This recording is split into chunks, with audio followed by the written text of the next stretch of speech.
Hello again, and welcome to the Internet of Water Coalition webinar series. Thank you for joining us. We're so happy to have you.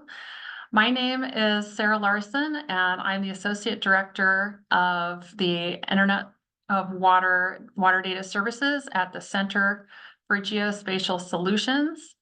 And today we are so excited to have Bill Callahan and Jackson Sponagle from Synoptic Data, who'll be presenting on how they apply data sharing and democratizing principles to the tools and data sets at Synoptic. Before we get started, I just want to cover a couple of housekeeping items for you. We are recording the webinar today, so the recording and the slides will be available on our Internet of Water YouTube channel about a week after the webinar. So if you'd like to refer back to anything you've heard in today's webinar, or if you'd like to share this webinar with your friends and colleagues, you'll be able to do that. We'll also be taking questions throughout the webinar. So if you have a question at any point in the presentation, please drop it into the question and answer box, and we will go through the questions after the presentation. And lastly, if you have any technical issues, please also put those in the chat and we'll try and get those fixed as soon as possible. So now on to the main event today. I am pleased to welcome Bill Callahan, who is the Vice President of Federal Programs, and Jackson Sponagle, Business Development Manager from Synoptic Data.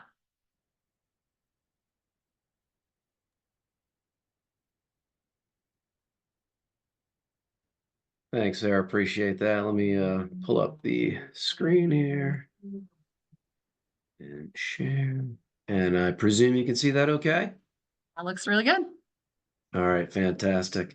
And thank you for that introduction, Sarah, and welcome everyone. Thank you for spending a little bit of your day today with us. We'll try to make it worth your while. And as Sarah said, we're going to be talking about Synoptic and our partners and the challenges associated with all of the data sets, and in particular Earth data that we are dealing with, and how we work towards that on a daily basis. And one thing we didn't practice was going forward. And here we go. All right, figured it out. So real quick here about Synoptic. The way we're going to frame up this presentation is I'm going to run through a quick slide deck here to talk about who Synoptic is, what it is that we do, and some of the challenges we are trying to address. And then I'm going to hand it over to Jackson, who is going to give a live demonstration using some of the tools that I cover so that you get a better idea of how we apply these things. So Synoptic is a public benefit corporation and a B corporation. Essentially what that means is, from a public benefit perspective, we are a for-profit company, but we're structured in a way that allows us to take into consideration the needs of our broader stakeholders as opposed to our stockholders. Basically, we can do things corporately that are not necessarily profit driven, but do the public benefit good that we are trying to accomplish, and that is democratizing data, aggregating as much information, environmental data, earth data, and making it as broadly available as possible. And on the B corporation side, essentially we have environmental and society and social goals that we need to address each year in order to maintain our B corporation. We have certain accountability standards and transparency standards, and we believe the public benefit mission as well as the B corporation charter go well hand in hand together and fit us well in terms of what it is that we are trying to do in the weather, water, and climate enterprise. And so what we do at the core of it is aggregate observational data and make that as broadly available as we can. We've established 320 different partnerships with providers of data around the world, and we move a lot of that data in near real time and make it available.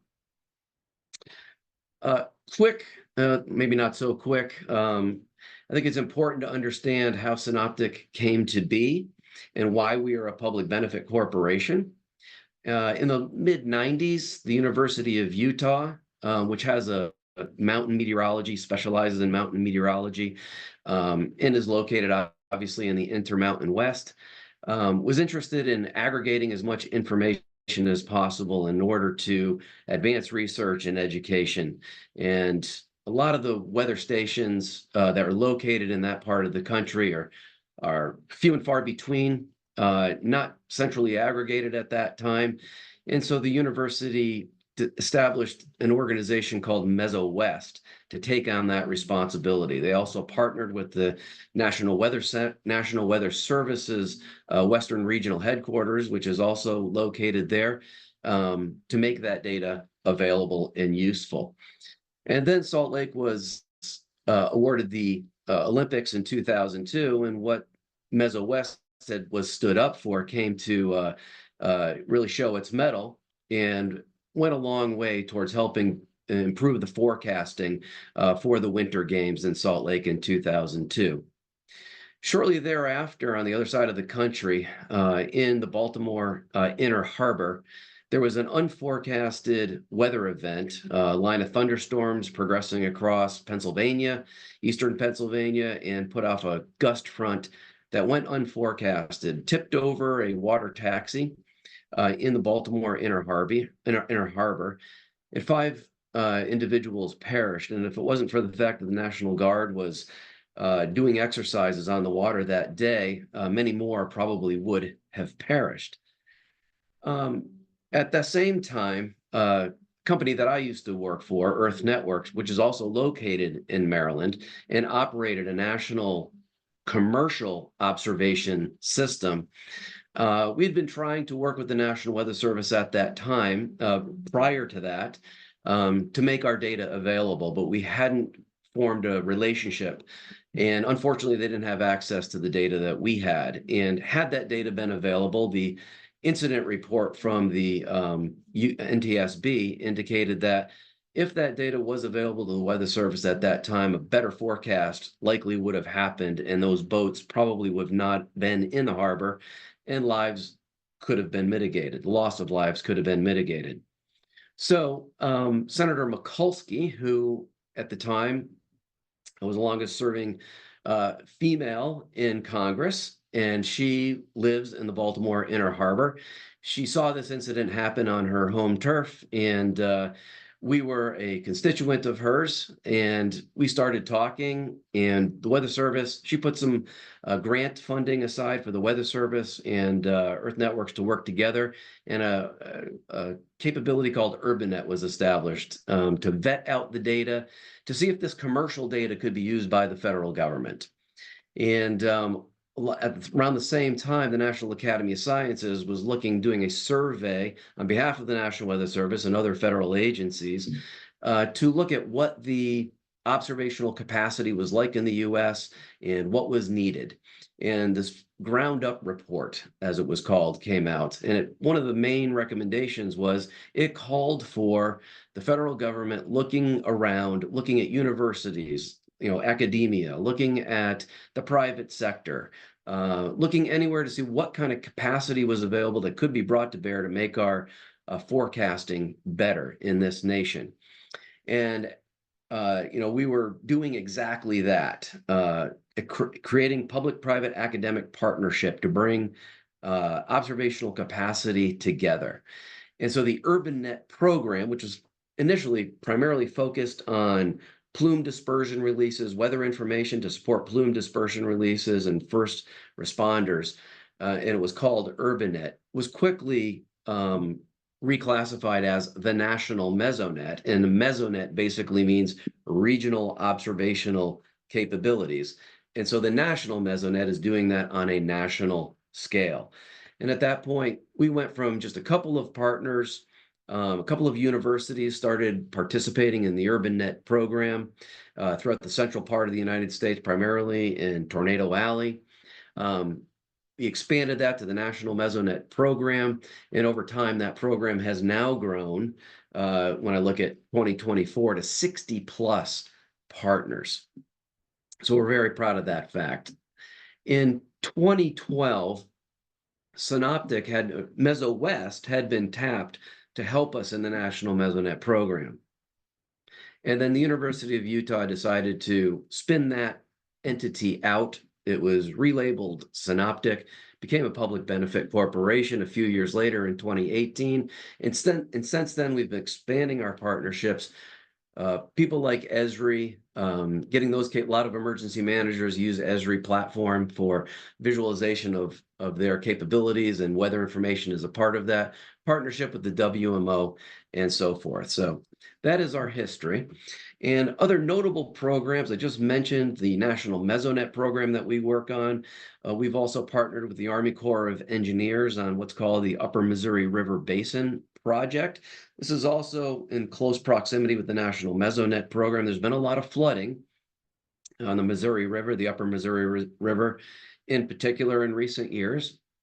So the Army Corps of Engineers has set aside some funding for 5 national Mesonet partners, the universities of Nebraska, Wyoming, and Montana, as well as North Dakota and South Dakota State universities are participating in that. And we are helping get funding down to those entities so that they can modify their observing systems, putting in additional observing systems, putting in soil moisture, snowpack monitoring, et cetera, and collecting that data in near real time and making it available to all of the necessary users. We are also a close partner with the U.S. Forest Service in the research and operations, the fire environment mapping systems, the forecast decision support system, their alerting system. We are supporting all of those capabilities within the Forest Service to help address wildland fires. We've also become a close partner with the U.S. State Department. The President's Emergency Plan for Adaptation and Resiliency is what that stands for. And we are currently helping a lot of least developed countries, starting out with countries in the South Pacific, modernize their observational capability. We are not putting in the observing systems, but we are helping aggregate that information and disseminate that information. That is the core of what we do. And similarly, on a global scale, the WMO, the World Meteorological Organization, we have been partnered with the UK Met Office, NOAA, and AWS to help modernize their former telecommunications system into what's called WIS 2.0 for more global distribution of weather information. So this is essentially what we do. If you take a look at the Federal Weather Observing Network, 2,600 observing systems, but there are a lot of other observational capacity out there, and they come from a lot of different diverse producers or sources of that data. In the private sector, in the academic sector, as well as the non-federal public sector, whether it's local emergency managers or organizations like CAL FIRE, et cetera. And these are a sampling of our partners. And a lot of these you will recognize: federal agencies, universities, some regional organizations like the Lower Colorado River Authority, utilities, and other private sector companies that are operating observing systems. And so we do that here in the US, taking that 2,600 to over 100,000 available stations. And I also want to caution here too, not every one of these stations is created equal. Some of them are full up, high quality, near real-time reporting, weather and soil monitoring systems, and others could just be soil monitoring stations or just weather monitoring stations. So they're not all created equal. I don't want you to walk away with the wrong impression, but it significantly amplifies the number of observations that are out there that can be used. And we also do it on a global basis. More recently, we have been partnering with a lot of international hydrometeorological organizations like the Australian Bureau of Meteorology, a lot of partnerships, IITM in India, Even in Pakistan, believe it or not, there is a private sector company that has established a nationwide observing system that we have partnered with. And we are expanding on a continuous basis. This is just a quick snapshot of some of the folks that we are partnered with and partnering with and bringing observational data into our system. A lot of our partners do quality assurance on their own, and we certainly encourage them to do that. No matter what data comes in, we apply our own quality assurance. Up to 80 different types of quality processes we run on the data to make sure that it's not a garbage in, garbage out sort of situation. We do warehouse all of the data in its native form as we get it, but we do quality assure and try to send out the best data. So from a data hosting capabilities perspective, what we do is we partner with folks to acquire their data, bring it into our backend, do the things that we just talked about from a quality assurance perspective. But then we have a number of tools as well for making that data discoverable, available, and accessible to as broad a community as possible. And I wanted to touch upon a few of those right here. But Jackson, when we get to Jackson's component, he is going to give you a live demonstration of some of these capabilities. So from a data discovery perspective, we bring the data in, and that's great, but it's not doing very many people very much good just sitting in our back end. So we do have a viewer that is accessible by all, viewer.synopticdata.com. Anybody can go to it. You don't need any credentials for looking at it. You can go there, you can discover what networks are available, and you can manipulate the data or play with the data, I should say, to a limited degree on that website. We also have dashboards, and what dashboards do is you can select various networks or various stations, and you can set up panels or little dashboards that visualize that information from those networks and from those stations. You can also set up, and you can inspect the metadata to a significant degree. You can also set up notifications for whether it's metadata parameters. Say you've got batteries that a specific network has a battery that is solar powered, and you want to see how those things are being charged, what kind of charge they're maintaining. You can take a look at the metadata and inspect that. You can also set up these notifications. If the battery power gets below a certain level, you can be proactively notified. And also relative to the weather variables, dashboards available to our partners can also be triggered to either by phone or by email, by text, letting them know that something is going on. The reason we have these is because we offer these to our partners who are providing us data. We want our partners to have as much uptime and availability as possible. So these tools are designed to help them do that. I should say, there's a number of partners that we have who have very robust systems. Think about the Oklahoma Mesonet, the Western Kentucky University Mesonet, and numerous others have systems that are tried and true, have their own robust backends and tools for managing and monitoring their own networks.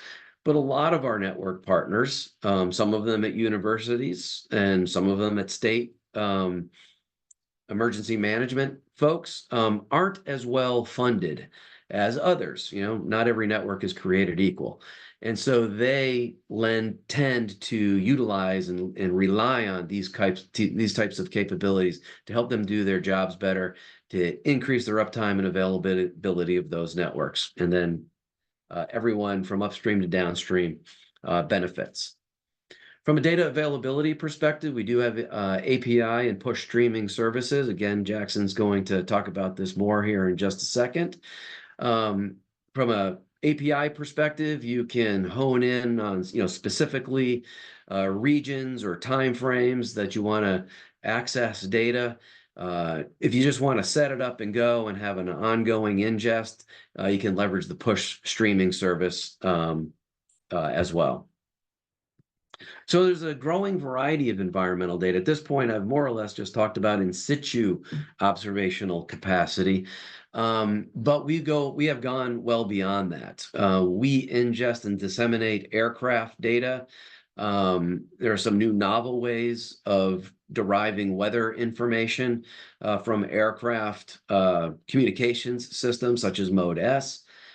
You've Maybe you're familiar with the Radius-On network that the National Weather Service operates. Essentially, 200 balloons are sent up each day to get vertical profiles through the atmosphere. Now, there are private sector companies that are getting into that and operating navigable balloons that stay up for a lot longer and cover the globe in many cases. So that data is coming into our system. Buoys from the private sector as well. I'm sure many are familiar with IUS and numerous other, the buoy center that NOAA operates. But so far has showed up. They do have some fixed buoys, but they also have floating buoys, unattached or untethered buoys that float around the globe and collect information. So we've been collecting that information as well. I didn't put on here UAVs. That's another area that we have gotten into recently, partnering with NOAA, partnering with a few drone manufacturers who are now flying drones with sensors on them and also doing vertical profiles with drones and collecting that information. Camera imagery, and in particular, derived information off of that camera imagery. You can use cameras to determine road surface conditions, intensity of precipitation, visibility, et cetera. So meteorological parameters can be derived from that information. And more recently, we've been getting into air quality. I'm sure many of you are familiar with Air Now, the Air Now program that's run by the EPA. Well, that's hourly data, but the states that are responsible, all of the individual states are responsible for collecting air quality data. Usually it's their departments of air quality or environment.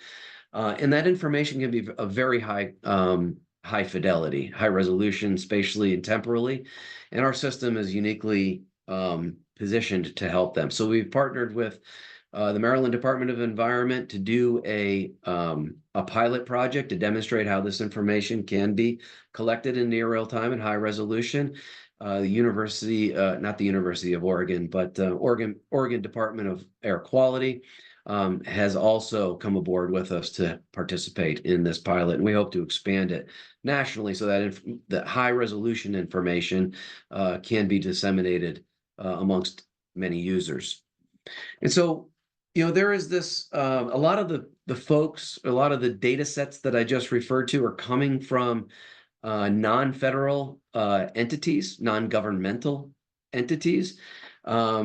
Think maybe these state universities are quasi-governmental to a certain degree since they're funded by state funding, but many of them have become our partners as well.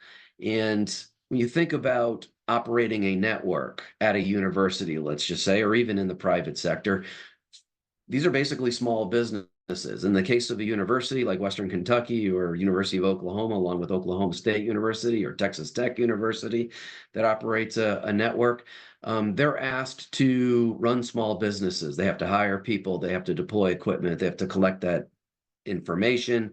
They have to find funding support, and many of them are not fully funded by the state legislatures. And so they're looking for ways to monetize their data. And we've established a data marketplace to help them do that.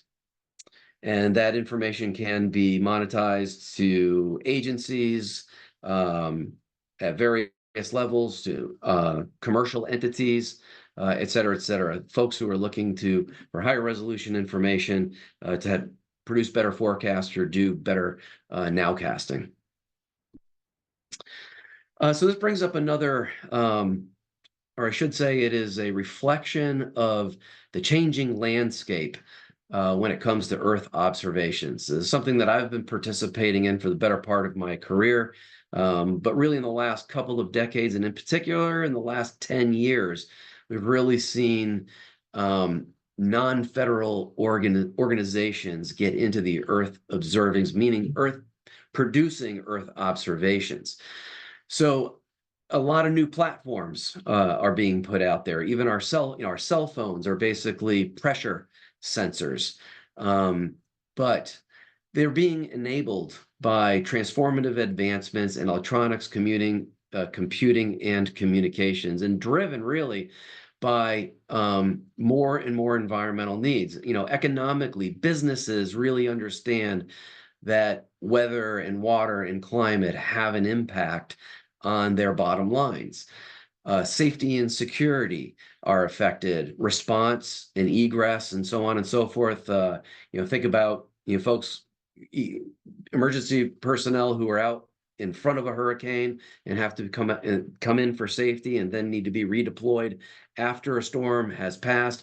They need to do that under certain meteorological thresholds, and so this high density information, can be used for that. And of course, climate adaptation is driving a lot of requirements for more information. So businesses in particular are pretty well adapted to being responsive to those types of needs, and have been deploying a lot of different types of platforms in order to collect information, either in a more cost-effective way or in a more granular way to fill in gaps, et cetera. And so new business models have been established to make that happen. And a lot of them have involved public, private, and academic partnerships.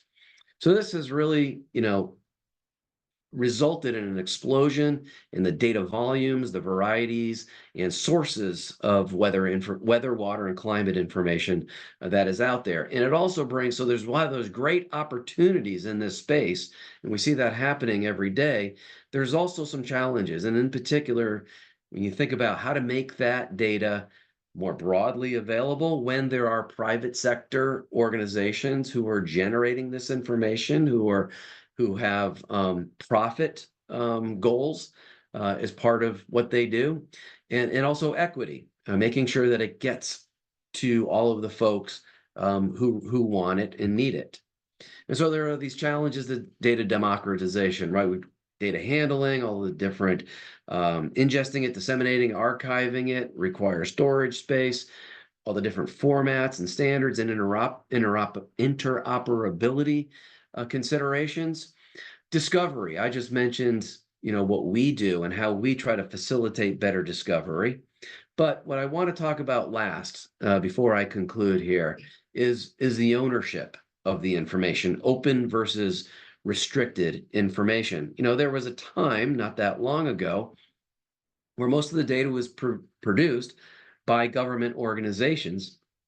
And so that data was pretty much made openly available to whoever wanted to come and get it. But that is being challenged now with the non-federal entities who are producing these data. So what I wanted to say here is there's been a couple of publications that really recognize this and have not codified it so much in regulation, but have put it into federal publications and talk about commercial data versus private sector data. And even this US Geo report that I have up here, published in 2022, talks about what I haven't highlighted here. Commercial data may become the dominant type of data sometime in the not too distant future. And so we really need to look at redistribution restrictions on commercial data and how that affects its availability. So many of you are probably familiar with open data policy. Whenever federal government acquires data, they need to do that on an open basis for open redistribution. And that is usually the going in negotiation posture that federal government agencies take when they're going after commercial data. But often, the private sector who owns that data needs to monetize that data, needs to get a return on that infrastructure that they have deployed, and they don't want to make that data just fully and open via a single contract. So that creates, some friction potentially. The National Weather Service has recently issued a draft guidance for commercial data buys. It just had an open comment period that closed last Wednesday, I believe it was, where they talk about, they provide guidance to various entities within NOAA line offices about how to go about acquiring commercial data, because more and more of them are having to do that. And they to their credit, they understand that there are going to be licensing and redistribution restrictions, but provide some guidance about how to work through that. Number one, they can buy it on just a restricted basis for only that agency's use. And again, this depends on who the organization is. I'm just talking in general at this point, but you're going to find it with most commercial data sets that there are restrictions and licensing requirements. But some producers of these data, will have various ways that they'll go about looking at the licensing. It can be fully restricted. It could be restricted, but with research applicability. Anybody who wants access to it for research, the government can give it to them, all the way over to unrestricted. And this document that NOAA recently put out did a great job in identifying numerous different types of tiers that could try to be negotiated with some of these commercial data sets.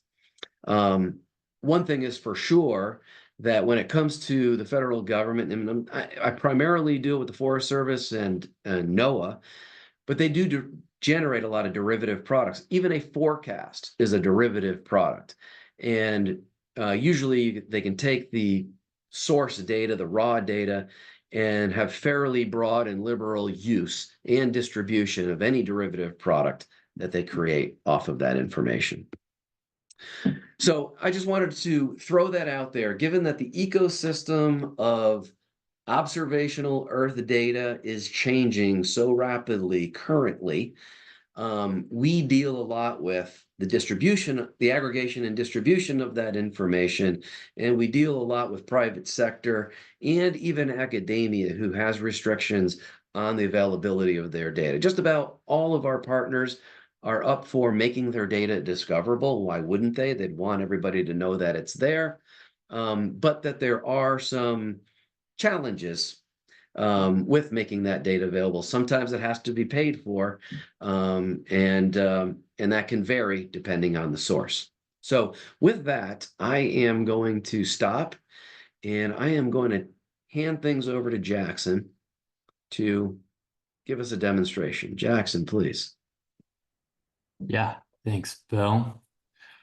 Yeah, I'll just quickly go through, how you can kind of access the data service and go through the viewer a little bit. So basically what Synoptic has built over time is this API. So this is just a demo that we have online that we can share in the chat as well, but this is our query builder. And this can just kind of show you the flexibility in which you can get data from the system. So first, this is just our API service, api.synopticdata.com. We have lots of different services, from just selecting metadata on where the stations are, what they record, time series, precipitation, just focusing on networks. So just for an example, if we click on station time series, this will just give you a list of data with when it was recorded. So we'll click on that. You can kind of select the start and end time, change the date format. It's very flexible. So just an example of, you can change the units. You can just change the output, maybe from JSON to CSV. Very flexible API. For this example, we'll just focus on the Salt Lake City airport. So there's a station name. You can also get data by state or country or county. So we're just going to kind of scroll down. These are just all of the kind of options that you can request. So if I just do that, you can click request. we have all of the metadata in the system. Then the observation, I just selected temperature from the last hour for that station. And you can see the quality control flags and how long the request took, order of some milliseconds there. So that's just kind of the back end work of what Synoptic does, basically feeding this all through and making it available through an API. But since that is not that exciting to look at, we've also built the Synoptic Data Viewer, which is viewer.synopticdata.com, as Bill mentioned. So this allows you to see data all around the world. So this is all the publicly available data. Right now we're looking at temperature. We've also added watches and warnings and radar into the US area. So those layers you can kind of access here. I will turn them off so we can just kind of focus on the data points themselves. If we zoom in, more stations will pop up. You can see our quality control working in real time here. They're outlined in a black ring. You can click on a station, graph the data from the past 7 days. You can kind of change your settings up here in global settings to what kind of units you want, date and time, that kind of thing. This being a more water-focused community, there's lots of precipitation data that we have in the system that you can look at in real time. If there's a certain network that you're interested in looking at, you can come in here and just select that network or search for it.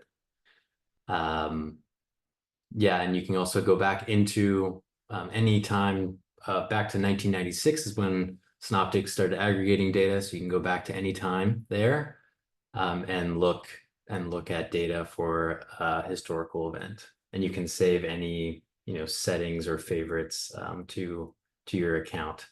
Yeah, and if you were looking at some more metadata, again, this is a more usable format for what you want, and possibly weather data summary, and then a line by line view of that data. And you can also download the data directly from this tool and also graph the data. I have some favorites. I can just show you what it might look like. So basically chosen 3 different airports to look at temperature, precipitation accumulation, and wind speed. So you can kind of just do this all completely anonymous, open to the public, freely available for any station that we have in our system that's publicly available. So yeah, and then as far as dashboards go, this is more of a focus towards data providers. Kind of made a dashboard here for the Portland area. As Bill mentioned, yeah, this is focused on more of how the data is moving through the system. So users can look at data latency. They can look at battery voltage, if that's being pushed by the station, and also quality control. If Synoptic has flagged a system, then you can kind of look at that as well, and set up notifications for any kind of condition, whether you want precip accumulation over a certain threshold, or if a station stops reporting, you can set up notifications for that as well.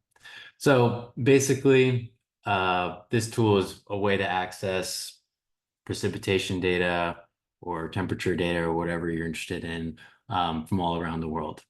So that's kind of what Synoptic has in their backend, and then this viewer to make it publicly available to all. And you can kind of get more information from synopticdata.com. Here's our webpage, and this viewer is here, and kind of more information about what we do and what we have.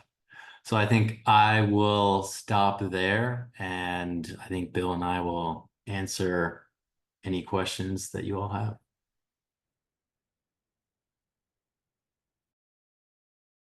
Yes, thank you, Bill and Jackson.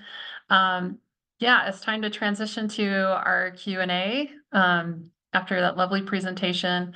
Just a quick FYI for folks who do have questions, we're going to answer questions clear through the end of the hour if you guys still have them, but feel free to drop off whenever you need to. Again, we'll be posting this on the Internet of Water webinar series YouTube channel. So be sure and check that out and share that. I'm gonna give us a couple minutes for you guys to answer or to place your questions in the Q&A box. And maybe while we're waiting for you to type those in, I would like to ask a quick question if you're free for that, Jackson and Bill. Go Cool, right okay. ahead. So this is really fantastic to be able to aggregate that much information, weather station data, other environmental data. When you are first approached by a data provider and perhaps they're wanting to share their data in your portal or hub, how do you work with them to make sure that they are sharing their data in a standardized way? Sure. Well, I think we certainly encourage them to put it in one of the standards that is fairly ubiquitous in the industry. But I will say that there are some out there who don't have necessarily the capacity to do that. We will partner with just about anyone. I can't think of, Jackson, of anyone who we would have pushed away for any reason, unless they're up to something nefarious, I guess. And I can't think of what that would be. But no, we will partner with anybody. If we need to adapt to their format structure, we will. But we certainly do, prefer typical, whether it's, JSON or CSV or, typical standard formats. Jackson, anything to add to that? Yeah, I mean, we've worked with a variety of data providers with a variety of resources available to them. So yeah, we will work with really any kind of format. We do have a standard, but we will take anything basically. Is there a way to filter for stations that have certain kinds of data and then other stations that may be missing? Yeah, I mean, we have tools where you can look at, just show me stations that record air temperature or something like that. Yeah, we do kind of have tools for that. That's great. You can slice and dice the data pretty closely. That's great. We do have some questions for you from our Right. audience. Joseph Smith asks or says, "This is fantastic. Thanks for presenting. How far back in time can you request data on your interface and or via the API?" Yeah, you can go back to 1996. That's when we started aggregating data. That just is a few networks in the Western United States, because we usually just ingest the data and then kind of make it historically available once we start ingesting it. But yeah, back to 1996. Yeah, I would add to that it also depends on the network, and Jackson was alluding to that. Let's just say somebody's been operating a network for 10 years, and then they show up on our doorstep and like, hey, we would like to share our data with you. We will try, we do everything we can to back populate with that partner to make sure we have the full repository. There are a few instances where that's not the case. So just want to, it's not a perfect database by any stretch of the imagination. It's pretty good. It's pretty comprehensive. And on an ongoing basis, we try to make sure that we are from the get-go putting in the full life history of a network that we work with. Sometimes it takes us a little bit of time to get that work done. And sometimes the partner might not want to make it available for some reason. So just a little cautionary tale there. Got it. Another question, this time anonymous. How does this Synoptic database differ from what is available via NSF-funded EDI, Environmental Data Initiative data? Is it more global? Good question. I guess I need to go look at the Environmental Data Initiative and see exactly what it is that they have. So I can't answer that question with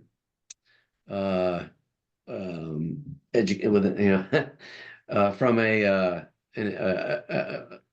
a known perspective. I really am not familiar with EDI.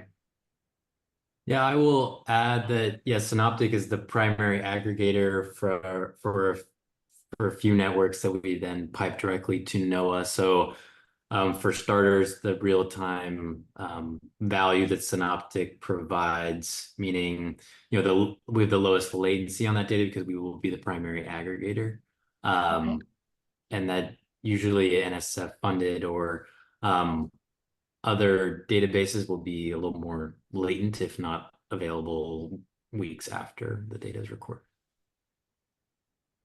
Okay, that's helpful. Another question. Do you work with Prism data out of Oregon State? Should say they work with our data. They are they're a partner of ours. We provide them data, actually. They need observational, near real-time observations to continue to update their database. So yes, we work with them, we're familiar with them, but it's actually them using our data as opposed to the other way around. That's really interesting. Okay. I have a question for you about the dashboard. I'm just wondering if for folks who have a license or maybe even folks who are just, create a credential and are tinkering in the dashboard, can you create custom reports or build tools off of the API that you've made accessible? Yeah, so you can basically, we took the API and made the dashboards and viewer just as, if you didn't have the resources to build something like it, here's something that's out of the box to use. And we have had requests to do kind of reports and summaries as another step onto the dashboard and the notification section. But yeah, you can create custom notifications, but also then we'll be adding some summary reports, I believe. Can people request assistance with that kind of thing from you? Yeah. Okay, that's great. I'm not seeing any more questions in our little panel. So Fantastic. I think you did. Oh, there's one more. Or maybe more. In terms of getting data in at a high level, how is that done? And there's some ideas here. Kafka, MQTT, file-based. How do you get the data in there? Yeah, MQTT is a common form that we do. We also, we're all on Amazon Web Services. So, we can work with large data in S3 buckets or, or working directly with a data provider's API. That's great. We also have another attendee who's offered up an answer for the EDI question. Would you like me to quote Yes, that? please. Okay, it says, for the Synoptic EDI question, a bit of a user answer. Commenting as a data user with limited EDI and someone who chose to work with Synoptic in a prior job, Synoptic is a little more accessible to non-research data seekers in that it provides those live graphs. So those are their thoughts about that question about EDI. I appreciate that. Thank you. Yeah, very nice. Thank you very much. Well, it was a pleasure being here, and thanks for everybody for joining and giving us your time. Yeah, just as some concluding remarks, thank you again, everyone, for joining today's webinar. Please remember to be on the lookout for the recording in about a week on the Internet of Water YouTube channel. If you have any questions in the meantime, please feel free to reach out to Bill and Jackson about Synoptic Data or myself regarding any questions you may have as a follow-up about the Internet of Water Coalition or initiative. And please remember that these webinars are a platform for you to share your work and expertise across the Internet of Water community. If you or your organization have a webinar idea and you would like to present your work, let us know by emailing our team at the Internet of Water at lincolninstitute.edu. That's on our screen. And then again, just want to thank you along with Bill and Jackson for joining us today. We really appreciate your interest and energy brought to this exciting Internet of Water data sharing initiative. Hope you all have a fantastic day.